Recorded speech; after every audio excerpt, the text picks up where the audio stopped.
నమస్తే, welcome to me TV news. ముందుగా headlines.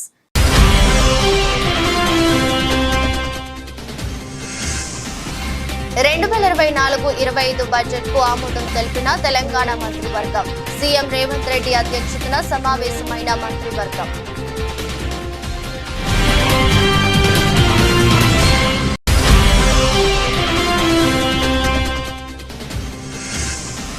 AP ఉప ముఖ్యమంత్రితో ఆస్ట్రేలియా హై కమిషనర్ భేటీ. రాష్ట్రంలో పెట్టుబడులకు ఉన్న అవకాశాలపై జరిగిన చర్చ.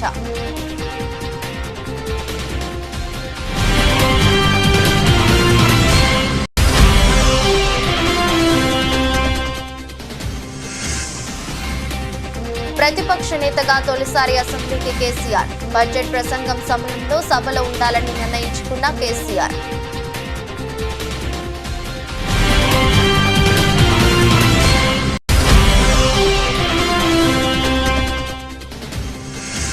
ఏపీ శాసనసభలో ఆర్థిక శాఖపై శ్వేతపత్రం విడుదల. ఉద్యోగులు, కాంట్రాక్టర్ల పెండింగ్ బిల్లులు వేల కోట్లలో ఉన్నట్లు తేల్చిన ప్రభుత్వం.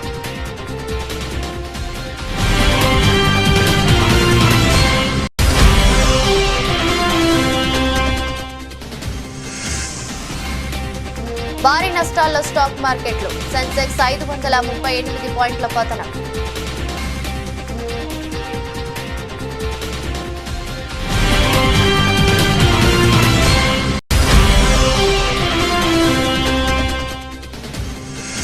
శ్రీలంక క్రికెట్ జట్టుకు తాత్కాలిక కోచ్గా సనత్ జయసూర్య. ఆటగాళ్ల నుంచి తాను క్రమశిక్షణ ఆశిస్తున్నానని స్పష్టీకరణ.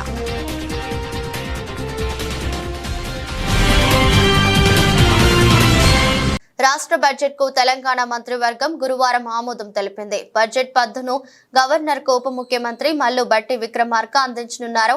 బడ్జెట్ పద్దును స్పీకర్, మండలి చైర్మన్ ముఖ్యమంత్రి రేవంత్ రెడ్డి కూడా అందించారు. ముఖ్యమంత్రి రేవంత్ రెడ్డి అధ్యక్షతన అసెంబ్లీ కమిటీ హాల్లో రాష్ట్ర మంత్రివర్గం సమావేశమైంది. రాష్ట్ర బడ్జెట్ 2024-25కు ఆమోదం తెలిపింది. మధ్యాహ్నం 12 గంటలకు భట్టి విక్రమార్క బడ్జెట్ ను ప్రవేశపెట్టనున్నారు. ఆంధ్రప్రదేశ్ శాసనసభలో ఆర్థిక శాఖపై ప్రభుత్వం శ్వేతపత్రం విడుదల చేసింది. 2019-24 మధ్య 1,41,588 కోట్లు పెండింగ్ బిల్లులు ఉన్నట్లు గుర్తించారు. ఉద్యోగులు, కాంట్రాక్టర్ల పెండింగ్ బిల్లులు 1,000 కోట్లలో ఉన్నట్లు ప్రభుత్వం తేల్చింది. పెండింగ్ బిల్లుల్లో 93,000 కోట్లు CFMS లోకి అప్లోడ్ చేయలేదని ప్రభుత్వం పేర్కొంది. 48,000 కోట్ల మేర బిల్లులు అప్లోడ్ చేసినా చెల్లింపులు జరపలేదని తెలిపింది. నీటిపారుదల శాఖ పోలవరం బిల్లుల భారీగా పెండింగ్ లో ఉన్నట్లు వెల్లడించింది. వివిధ ప్రాజెక్టులకు చెందిన 19,324 కోట్ల మేర బకాయిలను గుర్తించారు. ఆర్థిక శాఖ నుంచి 19,549 కోట్ల బిల్లుల పెండింగ్ లో ఉన్నట్లు పేర్కొంది. పంచాయతీరాజ్, గ్రామీణాభివృద్ధి శాఖలో 14,000 కోట్లకు పైగా బకాయిలు ఉన్నట్లు పేర్కొంది. మున్సిపల్ శాఖలో 7,700 కోట్లకు పైగా బకాయిలను గుర్తించినట్లు పేర్కొంది. మాజీ ముఖ్యమంత్రి, ప్రధాన ప్రతిపక్ష నేత కల్వకుంట్ల చంద్రశేఖరరావు తెలంగాణ అసెంబ్లీకి వచ్చారు. గురువారం ఉదయం అసెంబ్లీకి వచ్చిన ఆయనకు బీఆర్ఎస్ ఎమ్మెల్యేలు పూలబొకే ఇచ్చి స్వాగతం పలికారు. ప్రధాన ప్రతిపక్ష నేతగా తొలిసారి అసెంబ్లీకి కేసీఆర్ హాజరయ్యారు. 10 ఏళ్ల పాటు అధికారంలో ఉన్న బీఆర్ఎస్ గత ఎన్నికల్లో ఓటమిని చవిచూసింది. అనూహ్యంగా కాంగ్రెస్ గెలుపొందడం, రేవంత్ రెడ్డి సీఎంగా బాధ్యతలు స్వీకరించడం త్వరగా జరిగిపోయాయి. కాంగ్రెస్ అధికారంలోకి వచ్చిన తరువాత జరిగిన తొలి అసెంబ్లీ సమావేశాలకు ప్రధాన ప్రతిపక్ష నేత అయిన కేసీఆర్ గైహాజరయ్యారు. ఇక కొద్దిగా కోలుకున్న తర్వాత ఎమ్మెల్యేగా ప్రమాణ స్వీకారం చేసేందుకు కేసీఆర్ అసెంబ్లీకి వచ్చారు.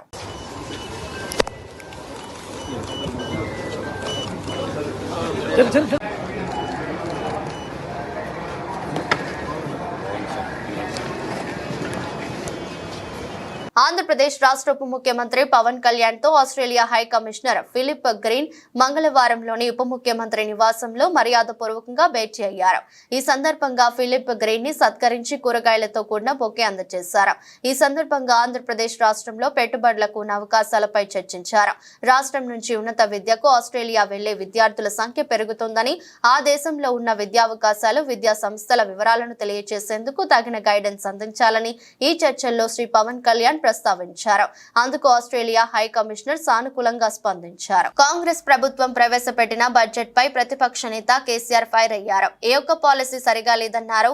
ఓ కథలా బడ్జెట్ ప్రసంగం ఉందంటూ విమర్శించారు. బడ్జెట్ సమావేశాలకు హాజరైన కేసీఆర్ అనంతరం అసెంబ్లీ మీడియా పాయింట్ లో మాట్లాడారు. పద్దులో దళిత బంధు ప్రస్తావన లేకపోవడం విచారకరమన్నారు. ప్రభుత్వం అన్ని వర్గాలను మోసం చేసినట్లు బడ్జెట్ ఉందని విమర్శించారు. మత్స్యకారులకు భరోసా లేదని, రైతు బంధు ఎప్పుడు వేస్తారని ప్రస్తావనే లేదని దుయ్యబట్టారు. ప్రభుత్వానికి పాలసీ లేదని బడ్జెట్ చూసిన తర్వాత అర్థమైందన్నారు. ఒత్తి చెప్పడం తప్ప కొత్తది ఏమి లేదు. ఒత్తి పలుకులు పలకడం తప్ప కొత్తగా చెప్పింది ఏమి లేదు. ఒక కొత్త సంక్షేమ పథకం కానీ ఏది కూడా లేదు. మహిళల పట్ల కూడా చాలా స్పష్టంగా చెప్పాల్సిన అవసరం ఉండే. కానీ వాళ్ళు మేము 1,00,000 కోట్లు ఇస్తాం అన్ని రుణాలు, ఆ రుణాలు వీలేదో ఇస్తున్నట్టుగా అది ఆల్రెడీ ఉన్న స్కీమే, నథింగ్ న్యూ అబౌట్ ఇట్, ఏమి లేదు. వెరసి ఇష్యూ యాజ్ ఏ హోల్. దురదృష్టం ఏంటంటే, చాలా బ్యాడ్ లక్ ఏంటంటే, మేము కూడా ప్రభుత్వం ఏర్పడిన తర్వాత కనీసం ఒక 6 మాసాల సమయం వాళ్ళకి ఇవ్వాలని మేము అనుకున్నాం. నేను కూడా శాసనసభకు దగ్గర రాలేదు. కానీ ఈరోజు బడ్జెట్ చూస్తే ఏ ఒక్క పాలసీ ఫార్ములేషన్ జరగలేదు. రాష్ట్రానికి సంబంధించినటువంటి ఏ ఒక్క విషయంలో కూడా ఈ అర్బక ప్రభుత్వం ఇప్పటి వరకు పాలసీ ఫార్ములేషనే చేసినట్టుగా కనపడతలేదు. వ్యవసాయం ఉంది, మాకు స్పష్టమైన అవగాహన ఉండే ఈ రాష్ట్రంలో వ్యవసాయ స్థిరీకరణ జరగాలని మేము 2 పంటలకు కూడా ఇచ్చినాం రైతు బంధు. వీళ్ళు ఎగ్గొడతామని చెప్తా ఉన్నారు. మేమేదో రైతులకు ఇచ్చిన డబ్బును దాన్ని పాడు చేసినాము, చెడగొట్టినాము, దుర్వినియోగం చేసామన్న పద్ధతిలో దురదృష్టకరమైన వ్యాఖ్యలు చేస్తూ ఉన్నారు. అంటే ఇది పూర్తిగా రైతు శత్రు ప్రభుత్వం అనేది తెలుస్తూ ఉంది. ధాన్యం కొనుగోలు చేయలేదు, విద్యుత్ సరఫరా చేయడం లేదు, నీళ్లు సరఫరా చేయడం లేదు, చాలా ఇబ్బందులు పెడతా ఉన్నారు. ఇంకా రైతు భరోసా, రైతు బంధు గురించి ప్రస్తావనే లేదు. ఎప్పుడేస్తారని మా ఎమ్మెల్యేలు అడిగితే కూడా కనీసం సమాధానం చెప్తలేరు. కాబట్టి రైతులను వంచింది ప్రభుత్వం, వృత్తి కార్మికులను వంచింది. ఒక్క పాలసీ, ఇండస్ట్రియల్ పాలసీ ఏమిటి? ఏమి లేదు. బట్టి గ్యాస్ ట్రాష్ పంచరంగ ఈస్మాన్ కలర్ లాగా చెప్పడం తప్ప, స్టోరీ టెల్లింగ్ లాగా ఉన్నది తప్ప బడ్జెట్ చెప్పినట్టు లేదు. రాష్ట్రంలో వ్యవసాయ పాలసీ ఏమిటి, పారిశ్రామిక పాలసీ ఏమిటి, ఐటీ పాలసీ ఏమిటి, ఇంకా ఇతర అనేక పాలసీలు, పేద వర్గాలకు సంబంధించిన పాలసీ ఏమిటి అనే దాని మీద ఏ ఒక్క దాని మీద కూడా గ్యాస్ ట్రాషే తప్ప, చిల్లర మల్లర ప్లాట్ఫామ్ స్పీచ్ లాగా ఉంది తప్ప అది బడ్జెట్ ప్రసంగం లాగా లేదు. రాజకీయ సభలలో చెప్పినట్టుంది తప్ప ఏ ఒక్క పాలసీని కూడా నిర్దిష్టంగా ఈ పనిని మేము ఎట్లా సాధిస్తాం, మా గోల్స్ ఇవి, మా టార్గెట్స్ ఇవి అనే పద్ధతి కానీ పద్దు కానీ లేదు. ఇది పేదల బడ్జెట్ కాదు, రైతుల బడ్జెట్ కాదు, యువల బడ్జెట్. విశ్లేషణలో మీకు తెలుస్తుంది. భవిష్యత్తులో బ్రహ్మాండంగా మేము దీన్నంతా కూడా చీల్చి చెండాడబోతాం. Thank you. తెలంగాణ 2024-25 వార్షిక బడ్జెట్ ఉప ముఖ్యమంత్రి ఆర్థిక మంత్రి బట్టి విక్రమార్క అసెంబ్లీలో ప్రవేశపెట్టారు. 2,91,159 కోట్లతో 2024-25 ఆర్థిక సంవత్సరానికి బడ్జెట్ ను ప్రతిపాదించారు. ఇందులో రెవెన్యూ వ్యయం 2,20,945 కోట్లు కాగా మూలధన వ్యయం 33,487 కోట్లుగా ప్రతిపాదించారు. సంక్షేమం, అభివృద్ధికి భారీగా నిధులు కేటాయించినట్లు తెలుస్తోంది.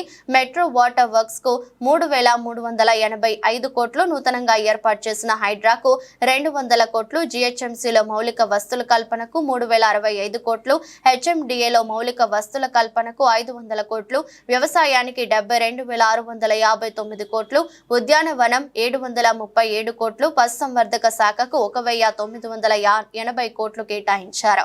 ఇక 500 గ్యాస్ సిలిండర్ పథకం కోసం 723 కోట్లు, గృహజ్యోతి పథకానికి 2,418 కోట్లు ప్రతిపాదించారు. డిసెంబర్ నుండి నేటి వరకు 34,579 కోట్ల రూపాయలు వివిధ పథకాలపై ఖర్చు చేశాం. గత దశాబ్ద కాలంలో రాష్ట్ర పురోభివృద్ధి ఆశించిన మేరకు జరగలేదు.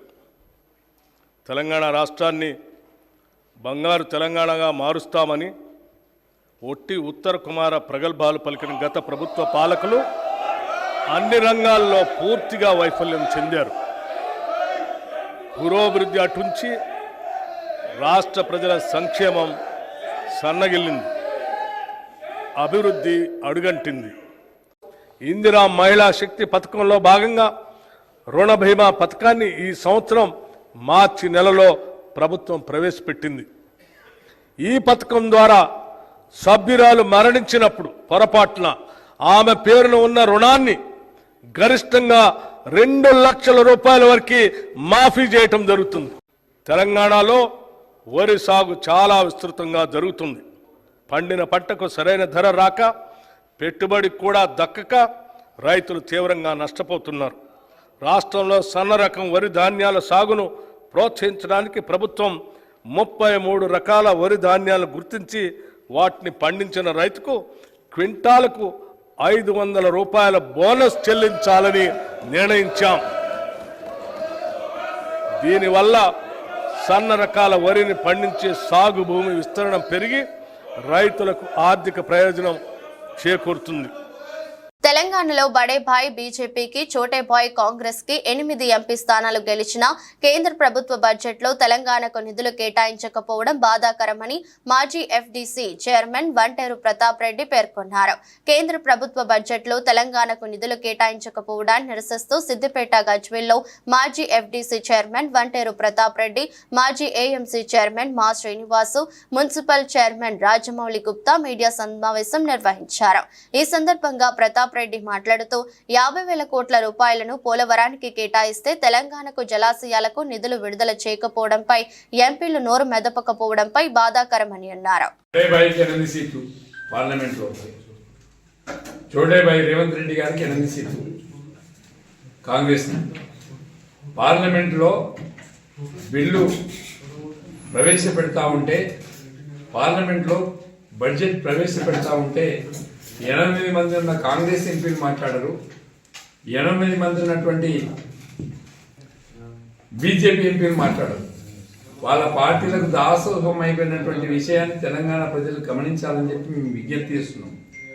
బడే బాయ్ చోటే బాయ్ దోనో మిల్కే తెలంగాణ రాష్ట్రం దివాలా తీయించారు. ఇలా 8 నెలల కింద తెలంగాణ రాష్ట్రం ఏర్పడక ముందుకు తెలంగాణ ఆదాయం నెలకి 14,000 కోట్ల ఆదాయం ఉంటే ఇవాళ 12,000 కోట్లకు వచ్చింది. 2,000 కోట్ల దివాలా తీయించినటువంటి గణనాయకుడు ఎవరైనా రేవంత్ రెడ్డి గారు. ఇవాళ తెలంగాణ రాష్ట్రానికి రావాల్సినటువంటి నిధుల కోసం పార్లమెంట్లో మాట్లాడలేదు. ఇవాళ బీహార్కు బడ్జెట్లో పేరు వస్తుంది, పక్కనే ఉన్నటువంటి ఆంధ్రప్రదేశ్కి బడ్జెట్లో పేరు వస్తుంది, తెలంగాణ రాష్ట్రానికి ఎందుకు రాదు అంటే బడే బాయ్ చోటే బాయ్కి సరెండర్ అయ్యారు. బడే బాయ్కి చోటే బాయ్ సరెండర్ అయిపోయింది కాబట్టి ఇక్కడ ఓటు నోటు విషయంలో సరెండర్ అయ్యింది కాబట్టి తెలంగాణ రాష్ట్రానికి నిధులు వచ్చే ప్రశ్నే లేదు. తెలంగాణ రాష్ట్రానికి ఏమి రాదు కూడా. ఇలా ప్రతి రైతు కూడా దివాలా అయిపోయాడు. తెలంగాణ రాష్ట్రానికి రావాల్సినటువంటి రైతు బంధు రైతులకు ఇవ్వకుండా డిసెంబర్లో ఇవ్వాల్సినటువంటి రైతు బంధు జూన్లో ఇచ్చింది. జూన్లో ఇవ్వాల్సినటువంటి రైతు బంధు ఎప్పుడు ఇస్తాడో తెలియదు. నాటి సీఎం వైఎస్ జగన్మోహన్ రెడ్డి అనుసరించిన ప్రజా వ్యతిరేక విధానాలను చూడలేకే తాను తిరిగి కాంగ్రెస్ పార్టీలోకి వచ్చేశానని వైఎస్ఆర్ కాంగ్రెస్ పార్టీ సీనియర్ నాయకుడు రాజమహేంద్రవరం గోదావరి పరిరక్షణ సమితి అధ్యక్షుడు డాక్టర్ టీకే విశ్వేశ్వరరెడ్డి వెల్లడించారు. గురువారం స్థానిక పేపర్ మిల్లు ఎదురుగా ఉన్న కృష్ణసాయి కళ్యాణ మండపంలో ఏర్పాటు చేసిన విలేకరుల సమావేశంలో ఆయన మాట్లాడారు. తొలుత నగర కాంగ్రెస్ అధ్యక్షుడు బాలేపల్లి మురళీధర్ మాట్లాడుతూ గత 30 ఏళ్లుగా కాంగ్రెస్ పార్టీలో వివిధ పదవులు నిర్వహించి అటు పార్టీకి ప్రజలకు సేవలు అందించిన డాక్టర్ విశ్వేశ్వరరెడ్డి తిరిగి సొంత గూటికి రావడం శుభ పరిణామమని వ్యాఖ్యానించారు. డాక్టర్ విశ్వేశ్వరరెడ్డికి సాదర స్వాగతం పలికారు. రాబోయే రోజుల్లో రాష్ట్రంలోనూ కేంద్రంలోనూ కాంగ్రెస్ హవా ఖాయమని షర్మిలారెడ్డి ఈసారి సీఎం కాగలరని ధీమా వ్యక్తం చేశారు. ఇంకా బలోపేతం చేయాలి కాంగ్రెస్ పార్టీ అనే ఉద్దేశంతో షర్మిలా గారి యొక్క నాయకత్వం రత్న భవన్ విజయవాడలో మన పిసిసి అధ్యక్షురాలు షర్మిలారెడ్డి గారి యొక్క సమక్షంలో మన మార్టిన్ గారు అలాగే మిగతా నాయకుల యొక్క సమక్షంలో అక్కడ కాంగ్రెస్ పార్టీలో జాయిన్ అవ్వడం జరిగింది. మరి మీ అందరికీ తెలుసు, మధ్యలో కాంగ్రెస్ పార్టీలో నేను టౌన్ సెక్రటరీ నుంచి రాష్ట్ర సెక్రటరీ వరకు అనేక హోదాల్లో పదవులు నిర్వహించడం జరిగింది. అలాగే సేవాదళ తరపున కూడా చాలా కార్యక్రమాలు చేయడం కూడా జరిగింది. రాజమండ్రిలో కాంగ్రెస్ పార్టీ తరఫున అనేక సేవా కార్యక్రమాలు చేసి అనేక మందికి ఇళ్ల పట్టాలు, అలాగే లోన్స్, కుట్టు శిక్షణ కేంద్రాలు, ఇలాగ అనేక కార్యక్రమాలు కాంగ్రెస్ పార్టీలో ఉండి చేయటం జరిగింది. రాజశేఖర రెడ్డి గారు చనిపోయిన తర్వాత వాళ్ళ అబ్బాయి ఒంటరిగా ఉన్నాడు. అతనికి మనం కూడా చేదోడుగా ఉండాలని చెప్పి వైఎస్ఆర్ కాంగ్రెస్ పార్టీలోకి ఆయనతో పాటు జగన్ గారితో పాటు పిసిసి సెక్రటరీకి రిజైన్ చేసి వైఎస్ఆర్ పార్టీలోకి వెళ్ళటం జరిగింది. కానీ మరి జగన్మోహన్ రెడ్డి గారు మనం ఎంతసేపు రాజశేఖర రెడ్డి గారిని దృష్టిలో పెట్టుకుని జగన్మోహన్ రెడ్డి గారు కూడా వాళ్ళ అబ్బాయి కాబట్టి అదే రకంగా ఉంటాడనే ఫీలింగ్ తోటి ఆయనతో ప్రయాణం చేయడం జరిగింది. కానీ జగన్మోహన్ రెడ్డి గారికి మరి రాజశేఖర రెడ్డి గారిలో ఉన్నటువంటి క్వాలిటీస్ కానీ ఆ హెల్పింగ్ నేచర్ కానీ అవన్నీ ఏమి లేవు. రైల్వే ప్రయాణికులకు గుడ్ న్యూస్. బడ్జెట్ లో రైల్వేకు 2.62 లక్షల కోట్లు కేటాయించినట్లు కేంద్ర రైల్వే మంత్రి అశ్విని వైష్ణవ్ తెలిపారు. ఇందులో 1.08 లక్షల కోట్లు రైల్వే భద్రత కోసం వినియోగిస్తామని చెప్పారు. డిమాండ్ దృష్ట్యా ప్రస్తుత ఆర్థిక సంవత్సరంలోనే 2,500 అదనపు జనరల్ కోచ్లు తీసుకొస్తున్నామన్నారు. మరో 10,000 సాధారణ కోచ్లను తయారు చేపట్టామని చెప్పారు. బడ్జెట్ లో వీటికి నిధులు కేటాయించినట్లు తెలిపారు. चालू वित्तीय वर्ष में 2,500 एक्स्ट्रा जनरल कोच मैन्युफैक्चर करने का और उसके बाद में और फैसला लिया गया कि 10,000 एक्स्ट्रा जनरल कोच मैन्युफैक्चर करने का सैंक्शन किया गया. तो ये दोनों चीजें आज इस बजट में कवर हो गई. ఏలూరు జిల్లా ఏలూరు పట్టణ డీఎస్పీ శ్రీనివాసులు పోలీస్ సిబ్బందితో కలిసి వాహనాలు తనిఖీ చేపట్టారు. ఇటీవల ప్రభుత్వ ఆసుపత్రిలో వరుసగా ద్విచక్ర వాహనాల చోరీ జరుగుతుండటంతో ఈ తనిఖీలు చేపట్టామని డీఎస్పీ శ్రీనివాసులు మీడియా ద్వారా తెలిపారు.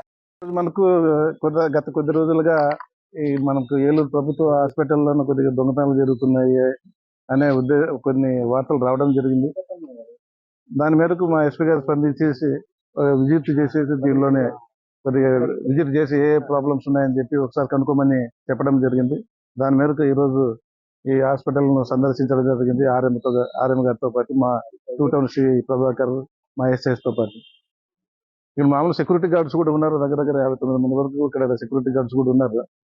వాళ్ళకి చెప్పడం జరిగింది జాగ్రత్తగా ఉండాలి, ఎలాంటి జాగ్రత్తలు తీసుకోవాలి, ఎలాంటి దొంగతనాలు జరుపుకోకుండా అని. అలాగే సీసీ కెమెరాలు కూడా కొన్ని పనిచేయటం లేదు. ఇప్పుడు ఆసుపత్రి వర్గాల వరకు, అధికార వర్గాల వరకు కూడా వాళ్ళ దృష్టికి తీసుకొని రావడం జరిగింది. వాళ్ళు కూడా తొందరలోనే కెమెరాలు ఇన్స్టాల్ చేస్తామని చెప్తున్నారు. కొన్ని పనిచేయటం లేదు, అవి కూడా రిపేర్ చేస్తున్నారు. మిగతావి పనిచేస్తున్నాయి. అయినప్పటికీ చాలా కెమెరాలు మనకు కావాల్సి ఉంటుంది. ఎందుకంటే దగ్గర 2,500 నుంచి 3,000 వరకు ప్రతిరోజు ఇక్కడ ఈ హాస్పిటల్ను సందర్శిస్తుంటారు. అది సిబ్బంది కావచ్చు, ఇక్కడ పేషెంట్స్ కావచ్చు, వాళ్ళకు సంబంధించిన అటెండర్స్ కావచ్చు, వీళ్ళంతా కూడా చాలా మంది వస్తుంటారు. కాబట్టి ఈ విధంగా చాలా బిజీగా ఉంటుంది ఈ హాస్పిటల్. అయినప్పటికీ ఇంతకుముందు బాగానే చేస్తున్నారు ఉద్యోగాలు. ఇప్పుడు దొంగతనాలు కూడా సంబంధించేసి ఈ సంవత్సరం ఇంతవరకు 4 మోటార్ సైకిల్ దొంగతనం జరిగింది. అయితే అందులో 3 మోటార్ సైకిల్ ఆల్రెడీ మనము స్వాధీనపరచుకోవడం జరిగింది.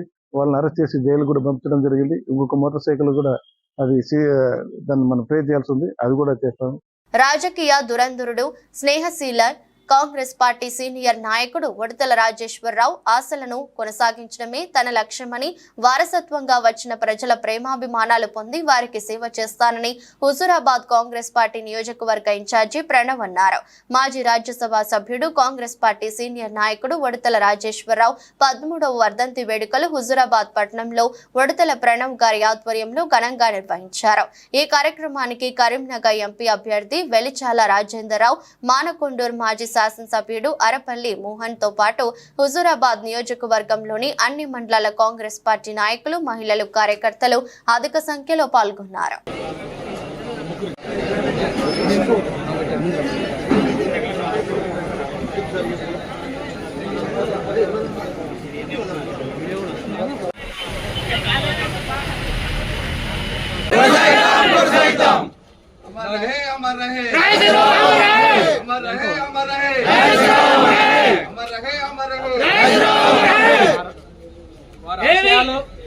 ఏదైతున్నాయో ఆ శక్తివంతన కృషి చేస్తూ మీ అందరి ప్రోత్సాహంతో, మీ అందరి సపోర్ట్తోని ఇట్లనే ముందుకు పోవాలి మీ అందరూ. దివ్యాంగులపై అనుచిత వ్యాఖ్యలు చేసిన ఐఏఎస్ అధికారి స్మితా సబర్వాల్ తన వ్యాఖ్యలను వెనక్కి తీసుకోవడంతో పాటు బహిరంగంగా క్షమాపణ చెప్పాలని దివ్యాంగుల నెట్వర్క్ జిల్లా కన్వీనర్ ఇనుముల సతీష్ డిమాండ్ చేశారు.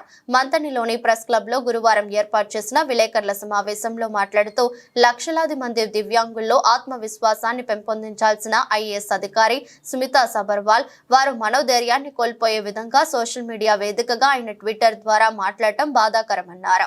ఐపీఎస్ ఐఏఎస్ లో దివ్యాంగులకు సైతం రిజర్వేషన్ కల్పించాలని సూచించాల్సింది పోయి ఐఏఎస్ లో దివ్యాంగులకు రిజర్వేషన్ ఎందుకని మాట్లాడటం మమ్మల్ని ఎంతగానో బాధించిందన్నారు.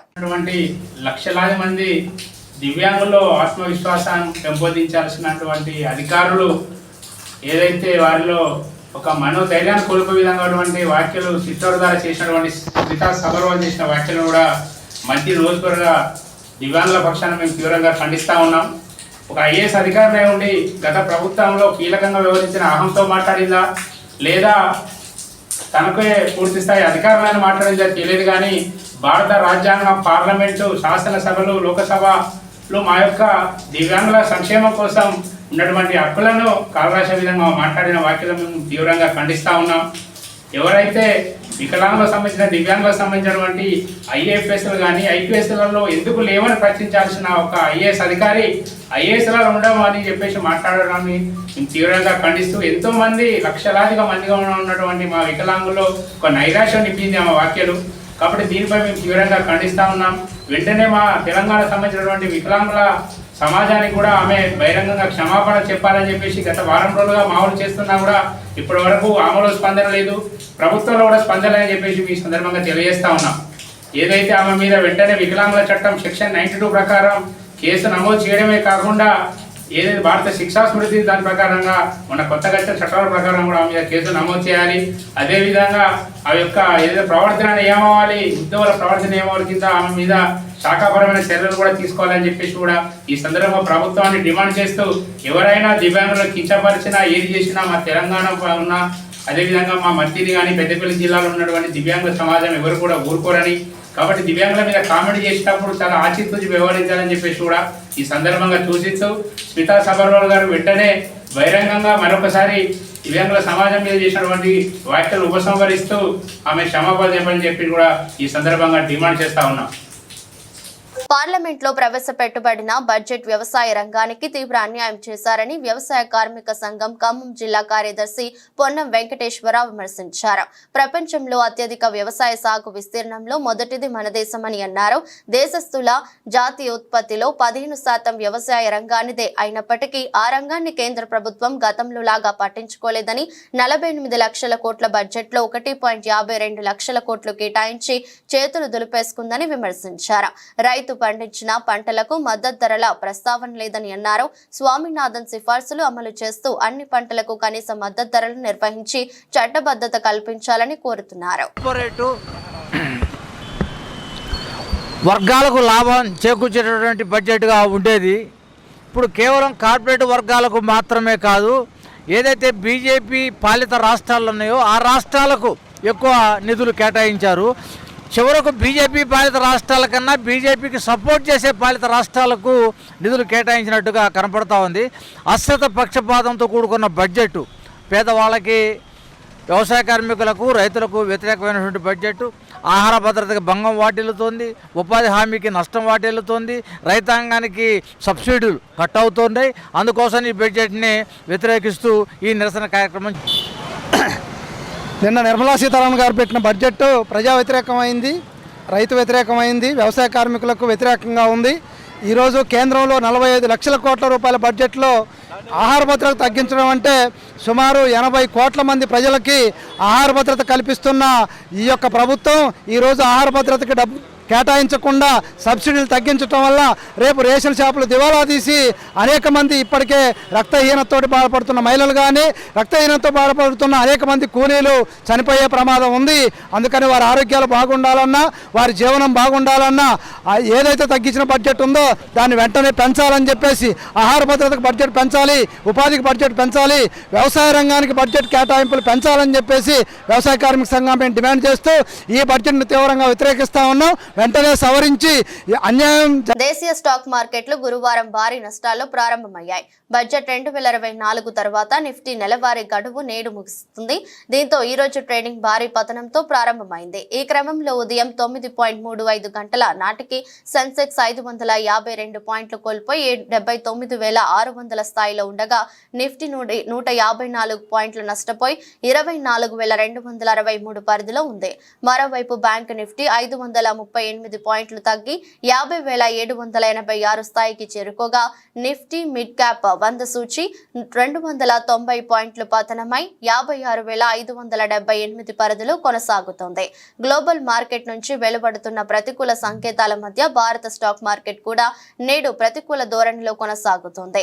ఈ క్రమంలో Axis bank, Hindalco, Shriram finance, Tata steel, Divis labs కంపెనీల స్టాక్స్ టాప్ 5 నష్టాల్లో ఉండగా SBI life insurance, LNT, Tata motors, ONGC, Britannia సంస్థల స్టాక్స్ టాప్ 5 లాభాల్లో ఉన్నాయి. FY25 మొదటి త్రైమాసికంలో తన ఆదాయాలను నివేదించిన తర్వాత యాక్సిస్ బ్యాంక్ షేర్ ధర గురువారం ప్రారంభ ట్రేడ్లో 5% పైగా పడిపోయింది. బీఎస్ఈలో యాక్సిస్ బ్యాంక్ షేర్లు 5.76% క్షీణించి ఒక్కొక్కటి 1,168.25కి చేరుకున్నాయి. ఇప్పటి తరం క్రికెటర్లలో అనేక మంది ఫ్యాషన్ ఐకాన్లుగా నిలుస్తారు. చిత్ర విచిత్రమైన హెయిర్ స్టైల్స్, టాటూలు, చెవులకు రింగులు, ముక్కు పుడకలు ధరిస్తూ పలువురు క్రికెటర్లు అందరి దృష్టిని ఆకర్షిస్తుంటారు. అయితే శ్రీలంక క్రికెట్ జట్టు తాత్కాలిక కోచ్, బ్యాటింగ్ దిగ్గజం సనత్ జయసూర్య ఆలోచనలు మరోలా ఉన్నాయి. క్రికెట్ అనేది జెంటిల్మెన్ క్రీడ అని, యువ ఆటగాళ్లకు క్రమశిక్షణ అవసరమని జయసూర్య అభిప్రాయపడ్డారు. అంతేకాదు ఆటగాళ్లందరూ జుట్టు కత్తిరించుకుని సాధారణ హెయిర్ స్టైల్ ను అనుసరించాలని సూచించాడు. క్రికెటర్లు నీట్గా ఉండడం అవసరమని, అభిమానులు తమను గమనిస్తుంటారన్న విషయాన్ని క్రికెటర్లు గుర్తించాలని జయసూర్య పేర్కొన్నారు. తాను ప్రస్తుతం శ్రీలంక జట్టుకు తాత్కాలిక కోచ్గా మాత్రమే ఉన్నానని, ఆటగాళ్లు క్రమశిక్షణతో ఉండాలని కోరుకుంటానని తెలిపాడు. టీమిండియాతో Sri Lanka T20 series, one day series ఆడనున్న నేపథ్యంలో జయసూర్య వ్యాఖ్యలు ప్రాధాన్యత సంతరించుకున్నాయి. జయసూర్య వ్యాఖ్యలను శ్రీలంక ఆటగాళ్లు ఎంతవరకు పాటిస్తారన్నది ఆసక్తి కలిగిస్తోంది. వార్తలు ముగించే ముందు మరోసారి హెడ్లైన్స్.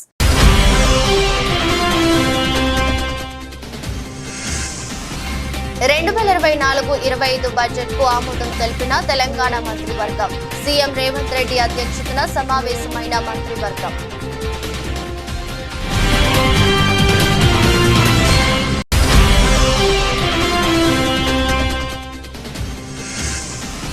ఏపీ ఉప ముఖ్యమంత్రితో ఆస్ట్రేలియా హై కమిషనర్ భేటీ. రాష్ట్రంలో పెట్టుబడులకు ఉన్న అవకాశాలపై జరిగిన చర్చ.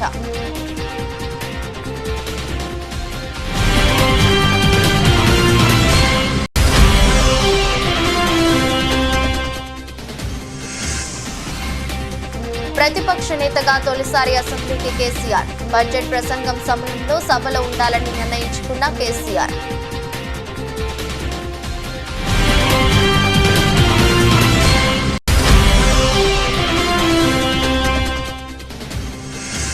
ఏపీ శాసనసభలో ఆర్థిక శాఖపై శ్వేతపత్రం విడుదల. ఉద్యోగులు, కాంట్రాక్టర్ల పెండింగ్ బిల్లులు వేల కోట్లలో ఉన్నట్లు తేల్చిన ప్రభుత్వం.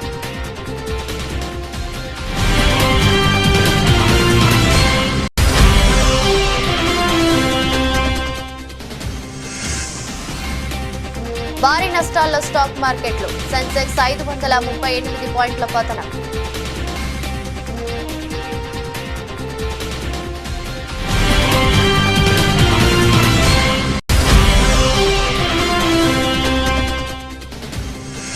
శ్రీలంక క్రికెట్ జట్టుకు తాత్కాలిక కోచ్గా సనత్ జయసూర్య. ఆటగాళ్ల నుంచి తాను క్రమశిక్షణ ఆశిస్తున్నానని స్పష్టీకరణ.